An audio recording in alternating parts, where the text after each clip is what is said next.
Hello दोस्तों, नमस्कार। स्वागत है आपका हमारे learning YouTube channel learn with Surya में। दोस्तों, आज के वीडियो में हम बात करने वाले हैं कक्षा 8 का पाठ 2 एक चर वाले रैखिक समीकरण के बारे में। इसके पहले के वीडियो हमने क्लास 8 के का पाठ 1 का पूरा सारा चीज़ प्रश्नावली 1.1 और प्रश्नावली 1.2 का सारा चीज़ आपको डिटेल में पिछले कई सारे 3-4 वीडियो में हमने बता दिया है। तो अगर आपने वो वीडियो नहीं देखा है या पार्ट 1 नहीं पढ़ा हुआ है तो जल्दी से जाइए और पहले वो सारे वीडियो देखिए और अच्छी तरीके से पार्ट 1 को पढ़ लीजिए। उसके बाद स्टार्ट करेंगे पार्ट 2। तो चलिए, आज के वीडियो हम आज देखेंगे एक चर वाले रैखिक समीकरण के बारे में। तो यहाँ पे देखिए, बुक में ये लिखा हुआ है एक चर वाले रैखिक समीकरण पार्ट 2। तो इसमें बहुत सारी चीज़ें हम पढ़ेंगे, जैसे चर संख्या क्या होती है, समीकरण क्या होता है, अचर संख्याएं क्या होती हैं, रैखिक समीकरण क्या होता है। ये सारी चीज़ें आपको इस पाठ में पढ़ने के लिए मिलेगा। इसके साथ साथ समीकरण को हल कैसे किया जाता है तथा उससे रिलेटेड क्वेश्चन जो होंगे, समीकरण से रिलेटेड क्वेश्चन जो आते हैं, वो सारी चीज़ें आपको पढ़ने के लिए एक एक क्वेश्चन आपको इसमें मिलेगा। प्रश्नावली के बारे में बात करेंगे। प्रश्नावली 1.2.1 का इसमें आपको इस वीडियो में आपको पूरा प्रश्नावली 1.2.1 का पूरा हल आपको मिल जाएगा। साथ साथ इसका उदाहरण सहित उसका पूरा हल आपको इस वीडियो में मिल जाएगा। तो अगर आपने हमारे चैनल को अभी सब्सक्राइब नहीं किया है तो चैनल को तुरंत सब्सक्राइब कर लीजिए और वीडियो को लाइक कर दीजिए और साथ ही साथ वीडियो को अपने दोस्तों के साथ ज़रूर शेयर करिए। तो चलिए स्टार्ट करते हैं आज का टॉपिक। दोस्तों, यहाँ हमने 4 चीज़ें लिख ली हैं। पहला है चर संख्या, दूसरा है अचर संख्या, तीसरा है समीकरण और चौथा है रैखिक समीकरण। अब चलिए देखते हैं। सबसे पहले हम देख लेते हैं चारों चीज़ें होती क्या हैं, क्योंकि ये बेसिक है, समीकरण का बेसिक है। अगर आप ये चीज़ें नहीं जानेंगे तो आगे आपको कुछ भी समझ में आने वाला नहीं है। तो इसको बड़े ध्यान से इसको सुन लीजिए। पहले भी आपको पढ़ाया गया होगा और क्लास 6 और 7 में भी इस तरह का थोड़ा बहुत समीकरण का इंट्रोडक्शन वगैरह रहता है। तो अगर आपने नहीं पढ़ा है तो फिर भी इस वीडियो में आपको पूरा चैप्टर क्लियर हो जाएगा। पिछले 2 साल का भी जो आपका छूटा हुआ है तो वो भी सारी चीज़ें इसमें क्लियर हो जाएंगी। तो शुरू से बिल्कुल देख लीजिए। पहले देखते हैं चर संख्याएं क्या होती हैं। तो चर संख्या की परिभाषा अगर आप लिखना चाहें तो मैं बोल रहा हूँ तो उस समय पर आप लिख भी सकते हैं और उसको याद कर सकते हैं, और समझना है तो समझ सकते हैं। तो चर संख्या क्या होती है? ऐसी संख्याएं जिसका मान हमेशा परिवर्तित होता रहता है, कंडीशन के हिसाब से बदलता रहता है। तो ऐसी संख्याएं चर संख्याएं कहलाती हैं, जिसको अंग्रेजी के स्मॉल लेटर द्वारा प्रदर्शित किया जाता है, जैसे x, y, z, a, b, c। इस तरीके से इसको हम रिप्रेजेंटेट करते हैं, यानी प्रदर्शित करते हैं। इनका मान क्या हो सकता है? हमेशा चेंज होता रहता है, यानी x का मान कोई निर्धारित नहीं है। x एक चर संख्या है, इसका मान निर्धारित नहीं होता है। कभी कभी किसी क्वेश्चन में x का मान 5 आ सकता है, कहीं पे x का मान 2 आ सकता है, कहीं पे x का मान 3 आ सकता है, कहीं पे x का मान -1 आ सकता है। ऐसे y, z, ABC ये सारी चीज़ें, इनका कोई मान निश्चित नहीं होता है, इसलिए इसको चर संख्याएं बोला जाता है। इसका मान हमेशा हर क्वेश्चन में अलग अलग आता रहेगा, हमेशा इनका मान बदलता रहेगा। तो चर संख्याएं ऐसी संख्याएं होती हैं जिनका मान कोई निश्चित नहीं होता है, इनका मान बदलता रहता है। अब दूसरा देखिए, अचर संख्या। तो अचर संख्या क्या होती है? अचर संख्या ऐसी संख्याएं होती हैं जिनका मान हमेशा निश्चित होता है, इसका मान कभी भी बदलता नहीं है। जैसे 5, 6, 7, 8, 7/2, 2/4, कोई भी ऐसी गणितीय संख्याएं, सारी संख्याएं 0 से लेकर के या 0 से पहले भी अगर माइनस से स्टार्ट करेंगे और अनंत तक की संख्याएं सारी संख्याएं अचर संख्याएं कहलाती हैं, क्योंकि इनका मान परिवर्तित नहीं होगा। अगर हम 5 लिख रहे हैं यानी 5 लिख रहे हैं तो किसी भी क्वेश्चन में, किसी भी कंडीशन में 5 का मान 5 ही रहेगा। 5 बराबर 6 कहीं पे नहीं होने वाला है ना। इसका मान 5 का चेंज नहीं होगा, 5 का मान हमेशा 5 ही रहेगा। ऐसे 1 है तो 1 का मान 1 ही रहेगा। अगर कोई बोलता है कि 1 पेन दो तो आपको 1 ही पेन देना पड़ेगा, 1 पेन की जगह पे 2 पेन आप नहीं दे सकते, क्योंकि ये 1 जो होता है वो अचर संख्या है और 1 का मान हमेशा 1 ही रहेगा, चाहे वो किसी भी कंडीशन में हो, इसलिए इसको अचर संख्याएं बोला जाता है। तो अचर संख्याएं 5, 6, 7, 8, 9 इस तरह की बहुत सारी असंख्य संख्याएं जो भी हैं, 0 से लेकर के या माइनस से लेकर के अनंत तक की संख्याएं, सारी संख्याएं जो हैं अचर संख्याएं कहलाती हैं। फिर देखिए समीकरण क्या होता है। तो समीकरण का मतलब ये होता है कि चर और अचर संख्याओं का ऐसा समूह जिनके बीच में समता का चिन्ह लगा रहेगा, तो उसको क्या बोला जाएगा? समीकरण बोला जाएगा। जैसे हम समझ लेते हैं ये x plus y equal to 0। समता का चिन्ह मतलब बराबर का चिन्ह जो होता है ये होता है समता का चिन्ह। समता मतलब होता है बराबर। तो ऐसा चर और अचर संख्याओं का ऐसा समूह जिनके बीच में क्या लगा रहे, समता का चिन्ह लगा रहे, तो वो क्या कहलाएगा, समीकरण कहलाएगा। जैसे x प्लस वाई बराबर 0, तो ये हो जाएगा एक समीकरण कहलाएगा। और भी अगर चेक करेंगे तो 5x प्लस 2 बराबर 0, तो इसके में भी बराबर लगा हुआ है, तो ये भी समीकरण होगा। x बराबर वाई, तो ये भी एक समीकरण होगा। तो इस तरीके का चर और अचर संख्याओं का ऐसा समूह जिनके बीच में क्या लगा रहे, समता का चिन्ह यानी बराबर का चिन्ह लगा रहेगा, तो वो समीकरण कहलाएगा। अगर बराबर का चिन्ह नहीं लगा हुआ तो उसको समीकरण नहीं बोला जाए। जैसे हम यहाँ पे लिखते हैं 6x प्लस 2, तो ये समीकरण नहीं होगा। अगर इसके बराबर में कुछ भी होता, 0 होता, 5 होता, 4x होता, कुछ भी होता, तो ये समीकरण कहलाया जाएगा। तो अगर बराबर का चिन्ह लगा हुआ है दो चर और अचर संख्याओं का ऐसा समूह जिसके बीच में बराबर का चिन्ह लगा हुआ है, तो उसको बोला जाएगा समीकरण बोला जाएगा।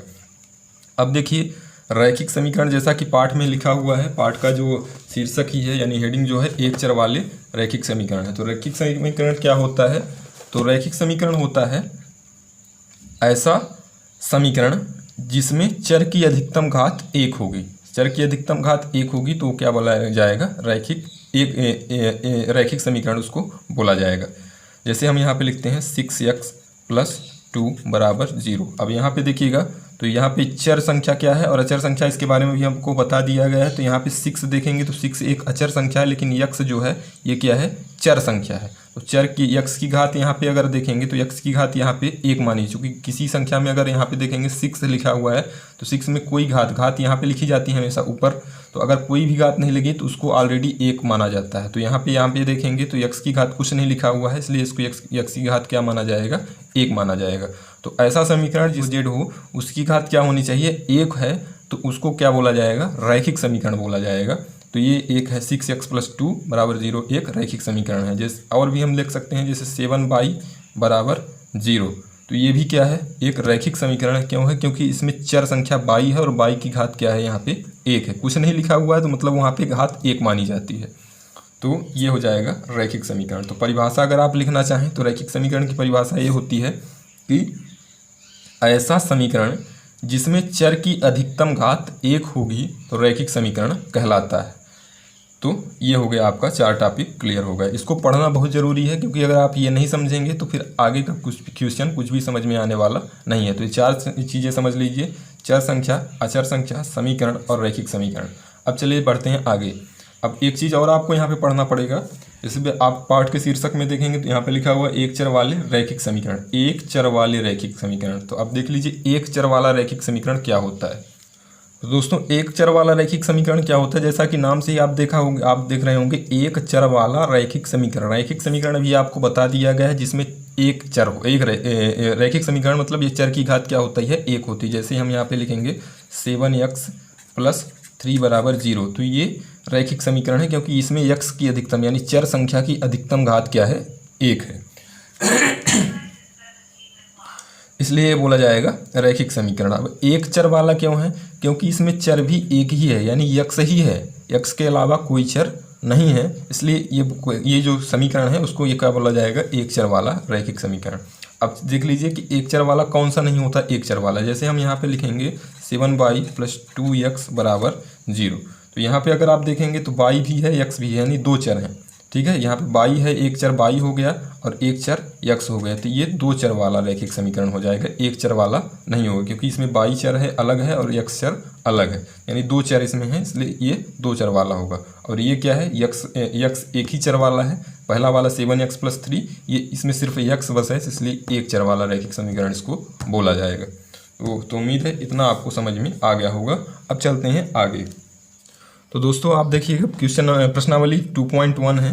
प्रश्नावली 2.1 में ये सारे क्वेश्चन दिए हुए हैं जिनको हमको समीकरण हल करना है। इसका समीकरण जो भी हैं इनको हल करना है। इसके पहले कई सारे उदाहरण हैं, उदाहरण पे हम अभी नहीं जा रहे हैं क्योंकि वीडियो ज़्यादा लंबा हो जाएगा, तो इसलिए डायरेक्ट हम समीकरण में चल रहे हैं, यानी कि प्रश्नावली 2.1 में चल रहे हैं। इसमें जितने भी क्वेश्चन आ रहे हैं उसके माध्यम से आपका सारा समीकरण का जितना भी प्रॉपर्टीज़ हैं, यानी इसके जो समीकरण के गुणधर्म हैं, क्या क्या रूल होते हैं समीकरण हल करने का, ये सारी चीज़ें आपको इसमें कवर हो जाएगी। इसमें अलग से कुछ नहीं करना पड़ेगा।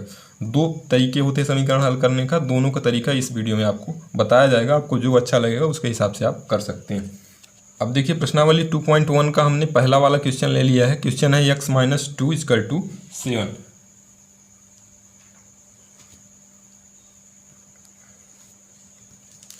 इसको हमको हल करना है, यानी समीकरण को इसको हल करना है। तो इसका समीकरण को हल करने का इसका दो तरीका है, एक होता है पक्षांतरण विधि और एक होता है बिना पक्षांतरण वाली विधि, जिसको दोनों तरीके को हम आपको आसानी से बता दे रहे हैं। इसको आपको समझ में आ जाएगा। जो दोनों में से जो भी तरीका आपको अच्छा लगता है, दोनों में से कोई भी तरीका आप यूज कर सकते हैं। तो सबसे पहले देख लेते हैं पहला वाला तरीका, यानी बिना पक्षांतरण किए कैसे हम इसको हल कर सकते हैं। तो दोस्तों हम इसको पहला वाला मेथड अपनाते हैं, लिख लेते हैं इसको समीकरण को x माइनस 2 इक्वल टू 7। अब हमको देखिए ये जो तरीका जो हम बताने जा रहे हैं पहला वाला तरीका, इसमें से हमको सिर्फ यहाँ पे एक पक्ष में हमको ध्यान देना है, यहाँ पे सिर्फ चर संख्या बचानी है। चर संख्या इसमें x है और अचर संख्या -2 और 7 है। तो हमको अचर संख्याओं को अपने ऐसा तरीका कुछ लाना है जिससे एक पक्ष से अचर संख्याएं खत्म हो जाए, यानी इधर इस पक्ष में सिर्फ चर संख्या बचे, यानी x बस बचे और कुछ भी ना बचे। तो इसके लिए हम अगर करते हैं तो देखिए कैसे करेंगे। तो हम यहाँ करते हैं कि दोनों पक्षों में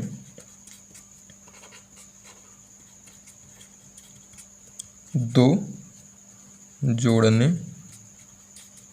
पर, अब देखिए समीकरण का ये नियम होता है कि समीकरण के दो पक्ष होते हैं। देखिए ध्यान दीजिएगा, ये है LHS यानी लेफ्ट हैंड साइड, और ये है इस पार बराबर के इधर वाला होता है LHS और इधर ये वाला होता है RHS यानी राइट हैंड साइड। ये अगर हिंदी मीडियम वाले हैं तो ये है बायां पक्ष और ये वाला है दायां पक्ष। तो दोनों पक्षों में हम कोई भी संख्या जोड़ भी सकते हैं, दोनों पक्षों में कोई संख्या घटा भी सकते हैं, और दोनों पक्षों में कोई भी संख्या गुणा भी कर सकते हैं, और दोनों पक्षों में कोई भी संख्या भाग भी कर सकते हैं। लेकिन सेम ही संख्या का भाग, जैसे हम अभी यहाँ पे 2 जोड़ रहे हैं तो इधर भी 2 जोड़ेंगे और इस पार भी दो जोड़ेंगे। दोनों को ये नहीं कि इधर 2 जोड़ दिए और इधर 3 जोड़ दिए, ऐसा नहीं करना है। 2 जोड़ रहे हैं तो इधर भी हमको 2 जोड़ना पड़ेगा और इधर भी दोनों 2 जोड़ना पड़ेगा। ये समीकरण का नियम होता है। तो चलिए इसको जोड़ करके देख लेते हैं। x माइनस 2, अब 2 जोड़ रहे हैं तो यहाँ पे हम 2 जोड़ दिए +2 बराबर 7। अब ध्यान दीजिएगा कि 2 हम क्यों जोड़ रहे हैं यहाँ पे, है ना। जोड़ने के लिए हम 3 भी जोड़ सकते थे, 4 भी जोड़ सकते थे, 5 भी जोड़ सकते थे, या कुछ घटा भी सकते थे, लेकिन 2 ही क्यों जोड़ा जा रहा है। तो 2 हम इसलिए जोड़ रहे हैं क्योंकि हमको यहाँ से -2 हटाना है, यहाँ से हमको -2 हटाना है, और -2 हटाने के लिए हमको इसमें 2 जोड़ना पड़ेगा। -2 और +2 दोनों क्या हो जाएगा, घट जाएगा, तो यहाँ पे आ जाएगा 0। अगर 3 जोड़ेंगे तो कुछ दूसरा आंसर है, हमको सिर्फ -2 को यहाँ से हटाना है।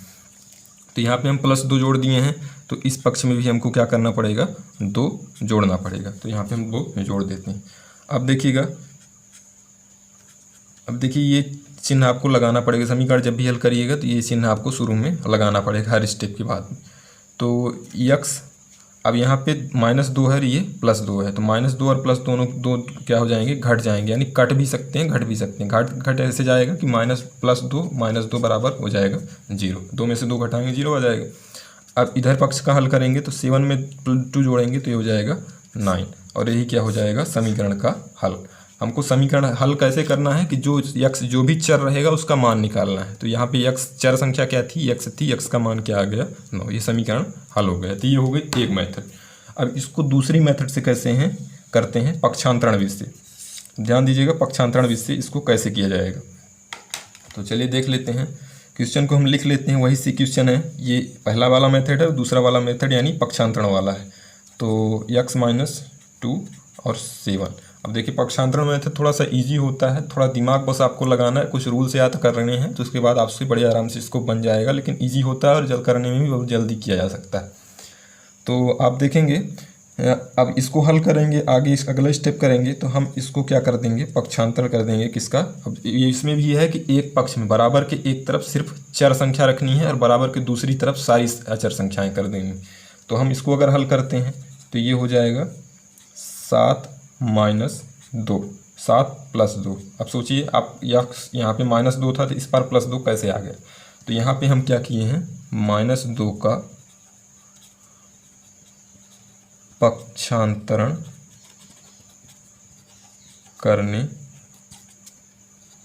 पर, -2 का हम इधर से पक्षांतरण किए। पक्षांतरण मतलब इस पक्ष से इस पक्ष ले गए, यानी दायां पक्ष में था तो हम बायां पक्ष में था तो हमको उसको दायां पक्ष में, इस पार से बराबर के इस पार से उस पार ले गए।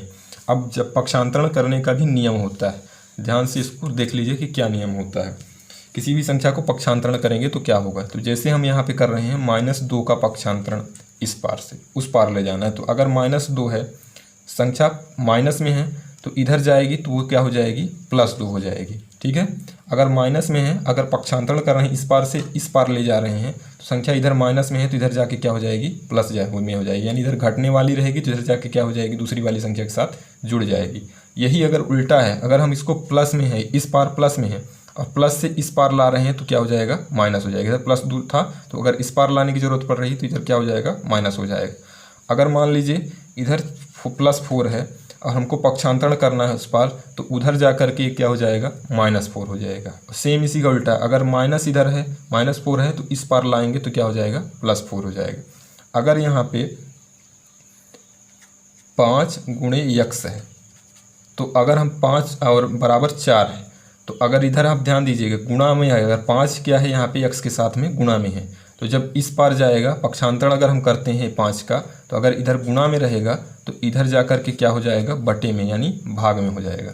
ध्यान दीजिएगा, अगर इधर गुणा में है तो इधर जा कर के भाग में हो जाएगा, और अगर इधर भाग में है तो इधर पे आके फिर क्या हो जाएगा, गुणा में। तो पक्षांतरण होगा तो गुणा का भाग और भाग का गुणा, प्लस है तो माइनस, माइनस का प्लस हो जाता है। अब एक और देख लीजिए, अगर ये भाग में है, x/5 है, मतलब x में 5 का भाग हो रहा है, तो पक्षांतरण का नियम ये होता है कि जब उस पार जाएगा, मान लीजिए x/5 बराबर 1 है, तो 5 का अगर पक्षांतरण करते हैं तो 5 इधर से हट जाएगा और उधर जाके क्या हो जाएगा, गुणा में, क्योंकि इधर भाग में है और उस पार जाएगा तो क्या हो जाएगा, गुणा में। तो ये 4 चीज़ें आपको याद रखना बहुत ज़्यादा ज़रूरी है। तो यहाँ पे हम वही चीज़ किए हुए हैं, इधर माइनस में था तो -2 का पक्षांतरण किए तो इधर आके क्या हो गया है, प्लस में हो गया। तो x बराबर कितना आ जाएगा, 9 आ जाएगा, और यही क्या हो जाएगा, आंसर। देखिए दोनों का आंसर सेम ही आएगा, दोनों में अंतर नहीं रहेगा। चाहे आप इस विधि से लगाएंगे तो भी यही आएगा और इस विधि से लगाएंगे तो भी आएगा। जो विधि आपको चाहें, जो अच्छा लगता हो उस विधि से लगा सकते हैं। तो ये प्रश्नावली 2.1 का पहला नंबर क्वेश्चन आपका अच्छी तरीके से हो गया है। अब देखिएगा, तो सारा क्वेश्चन तो हम नहीं बताएंगे, क्योंकि सारा क्वेश्चन अगर बताते हैं तो ये क्या हो जाएगा, वीडियो काफ़ी लंबा हो जाएगा, और सारे इजी हैं। जैसे इसमें क्वेश्चन नंबर 2 में आपको करना है तो +3 है, तो +3 का पक्षांतरण करेंगे तो क्या हो जाएगा, आकर के ही हो जाएगा 10-3 हो जाएगा, यानी अब यहाँ से 3 हट जाएगा। ध्यान दीजिएगा, जब इधर से पक्षांतरण करना है तो इधर घटा देना और यहाँ से हटा देना है, तो यानी कि इधर भी लिखा रहने दिया, इधर भी पक्षांतरण करके घटा दिया तो गलत हो जाएगा। तो ये वाला क्वेश्चन, ये दोनों एक तरह के हैं, तो हम आपको बताते हैं क्वेश्चन नंबर 4। ये तीनों क्वेश्चन एक ही तरह के थे, जिसको पहला वाला बता दिए थे। चौथा नंबर क्वेश्चन बता रहे हैं, उसको पक्षांतरण विधि से ही बताएंगे, क्योंकि हम पक्षांतरण विधि ज़्यादा ईजी होती है और करने में भी जल्दी होता है। क्वेश्चन को हम लिख लेते हैं, क्वेश्चन नंबर 4 है 3/7 यानी 3/7 प्लस x बराबर 17/7। अब इसको हम क्या करेंगे, पक्षांतरण विधि से करेंगे। तो अगला स्टेप हम क्या करेंगे, 3/7 का पक्षांतरण करेंगे।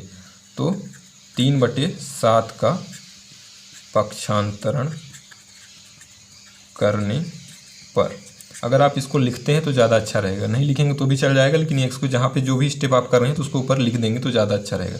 तो 3/7 का हम इधर से पूरा 3/7 यहाँ से लेके जाते हैं इस पार, तो इस पार क्या कितना बचेगा, x बस बचेगा, क्योंकि 3/7 उधर जाना है।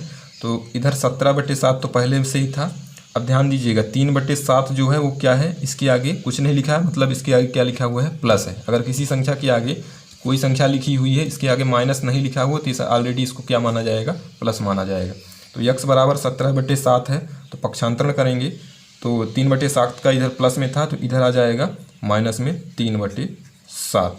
तो अब यह हमारा आ चुका है, x बराबर अब 17/7 माइनस 3/7। इसको 17/7 3/7 एक भिन्न के रूप में आ गया है, यहाँ पे देखेंगे तो भिन्न के रूप में है, तो भिन्न का घटाना कर लेना है, 7 का लघुत्तम लेंगे तो 7 ही आ जाएगा। भिन्न का घटाना का वीडियो भी आपको हमारे चैनल के में मिल जाएगा, उसको ढूंढ करके आप आराम से उसको सीख लीजिए अगर नहीं आ रहा है तो 7 का लघुत्तम करेंगे तो 7 ही आ जाएगा, और इधर ऊपर हो जाएगा 17/7। इसको भिन्न को हम ज़्यादा डीप में नहीं बता रहे हैं, इसको आप देख लीजिएगा कैसे किया जाता है।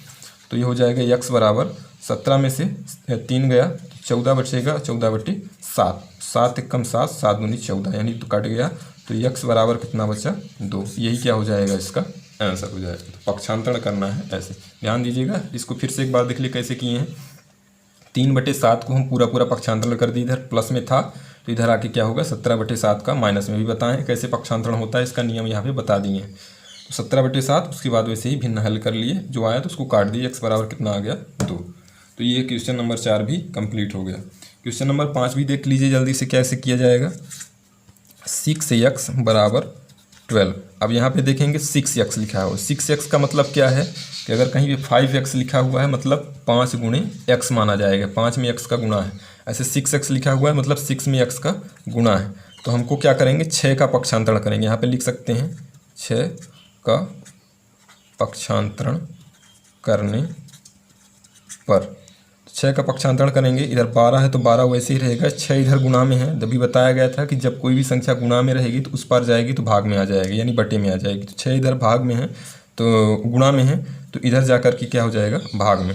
तो 6 कम 6, 6 दूनी 12। तो x बराबर कितना आ गया 2। यही आंसर है, बहुत सिंपल है, बस पक्षांतरण करने का नियम आपको याद करना है। तो ये हो गया क्वेश्चन नंबर 5। अब चलिए अगले नंबर क्वेश्चन है, क्वेश्चन नंबर 6 में। तो क्वेश्चन नंबर 6 है t/5 = 10। ध्यान से देखिएगा कैसे किया जाएगा इसको। अब इसमें हमको क्या करना है, हमेशा याद रखिएगा क्यों पक्षांतरण कर रहे हैं। अब इसमें हमको एक तरफ, अभी सिर्फ एक नियम ये आपको याद रखना है, बराबर के एक तरफ आपको चर संख्या करनी है और दूसरी तरफ सारी अचर संख्याएं पक्षांतरण करके देना है। तो यहाँ पे t/5 है, यानी t चर संख्या है और 5 अचर संख्या है। तो 5 को हम क्या करेंगे उस पार ले जाएंगे, यानी बराबर के उस पार ले जाएंगे पक्षांतरण करके।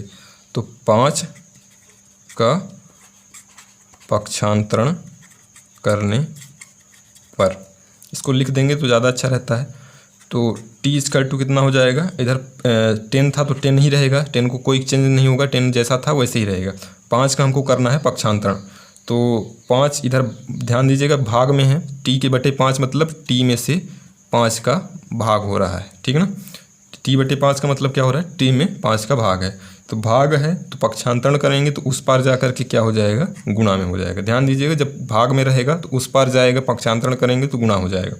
तो इधर भाग में था तो उधर जाकर के 10 गुणे 5 हो गया, तो t बराबर आ जाएगा 10×5 = 50। तो इस तरीके से हो जाएगा। अब चलिए देखते हैं आगे। तो ये क्वेश्चन नंबर 6 भी हो गया, बहुत ईजी है, कोई इसमें दिक्कत लेने वाली टेंशन लेने वाली बात नहीं। अब देखिए अगला वाला क्वेश्चन देख लेते हैं इसका, क्वेश्चन नंबर 7 देख लेते हैं, उसके बाद 1-2 क्वेश्चन और आपको बता देते हैं। अब देखिए क्वेश्चन नंबर 7 ये है 2x/8 = 18। तो इसका 2 स्टेप में हमको पक्षांतरण करना होगा। करने के एक स्टेप में भी कर सकते हैं, लेकिन हम इसको 2 करते हैं। पहले 8 का पक्षांतरण करेंगे और उसके बाद 2 का पक्षांतरण करेंगे। तो सबसे पहले 8 का पक्षांतरण करने पर, तो 8 का अगर पक्षांतरण करते हैं तो इस पार बचेगा कितना, सिर्फ 2x और उधर हो जाएगा 18। अब 8 उधर कैसे जाएगा तो क्या हो जाएगा, तो अगर आप देखेंगे यहाँ पे तो 2x/8 मतलब यहाँ पे क्या है भाग में है। तो जब भी भाग में रहेगा तो उस पार जाएगा तो क्या हो जाएगा गुणा में हो जाएगा, यानी पक्षांतरण होगा। अगर पहले भाग में है तो पक्षांतरण करने पर वो संख्या उधर जा करके क्या हो जाएगी गुणा में हो जाएगी। तो हो जाएगा 2x बराबर, पहले इसको हल कर लेते हैं अगले स्टेप में। 18 कितना होता है,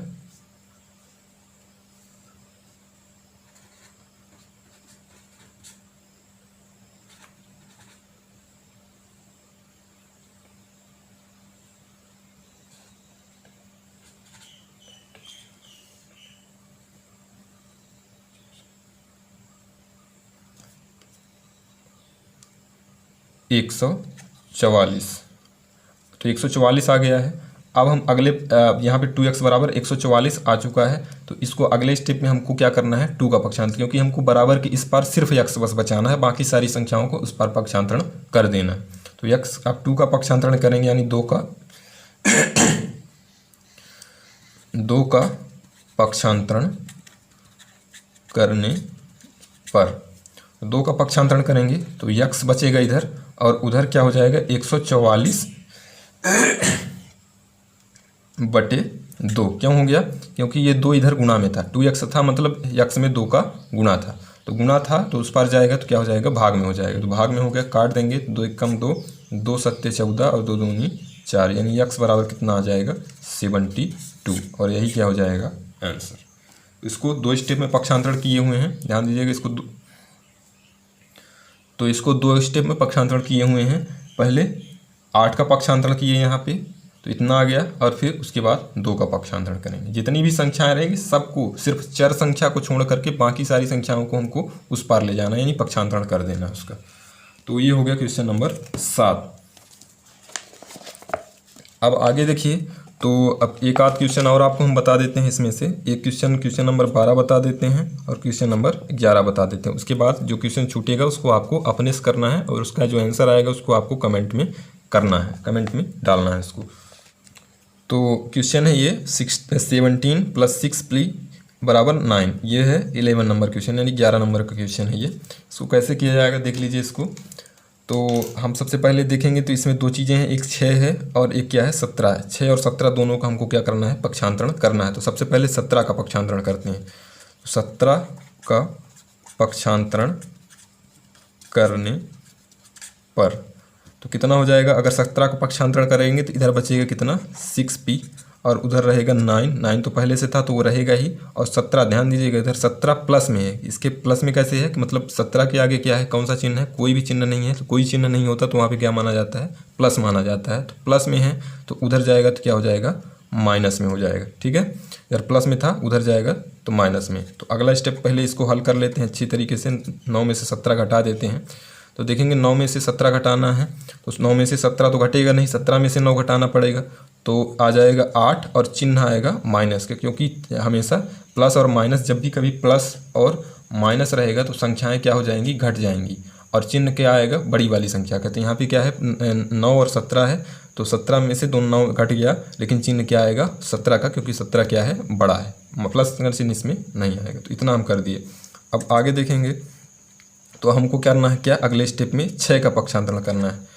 6 का पक्षांतरण